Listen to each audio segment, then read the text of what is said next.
Había unha vez un rei moi valente, un sabio moi sabio e uns cabaleiros moi leais que vivían nun sitio chamado Camelot.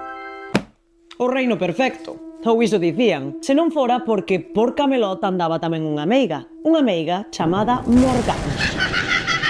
Para. Como que unha meiga? Como que Morgana era a mala do conto? Alguén lle preguntou a Morgana se tiña algo que dicir na súa defensa? Contesto rápido, por se te perdiches. Isto ven das lendas do rei Artur, Excalibur, Merlín, os cabaleiros da Táboa Redonda, un dos grandes relatos da literatura medieval europea. Pero Begoña Caamaño, a protagonista do Día das Letras Galegas deste ano, fai algo moi interesante. Non cambia a historia, cambia quen a conta. En Morgana en Esmelle, Morgana chega a Esmelle, a mesma aldea na que Álvaro Cunqueiro colocara a Merlín en Merlín e familia, e xa non no centro da épica, senón retirado, máis humano, máis vello e probablemente máis cómodo co seu propio conto.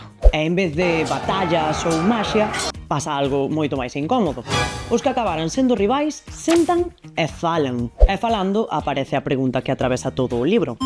Se Camelot caeu, quen foi realmente responsable?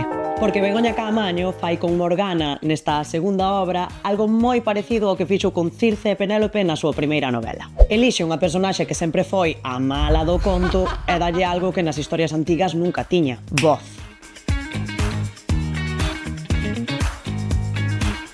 A velas hainas, pero non con mucho conta.